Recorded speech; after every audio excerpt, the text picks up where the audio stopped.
എനിക്ക് കിടന്ന് ഉറങ്ങണം. ഇവിടെ കിടന്ന് വെള്ളം ഉണ്ടാക്കരുത്. എനിക്കൊരു ചായ വേണം. വേണമെന്നുണ്ടെങ്കിൽ എന്റെ മുഖത്ത് നോക്കി ആദ്യം ചോദിക്കണം. എനിക്ക് മുഖച്ചായ അല്ല വേണ്ടുന്ന, പാലിട്ട ചായ വേണ്ടുന്നത്. ഉണ്ടാക്കി വെച്ചേക്കുന്നത് വേണം.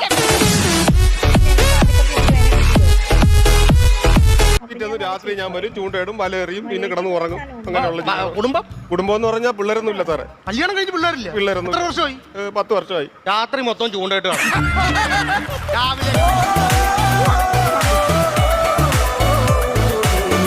പ്രേമം എന്റെ അടുത്തുണ്ടായിരുന്നു, ഞാൻ അറിഞ്ഞില്ല സുധി. നീ ഇപ്പോഴും എനിക്ക് ഉയരാണ് സുധി.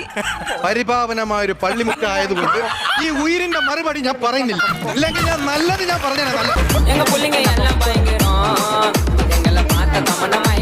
ഈ സ്ഥലം വിറ്റിട്ട് ഞാൻ തരാം.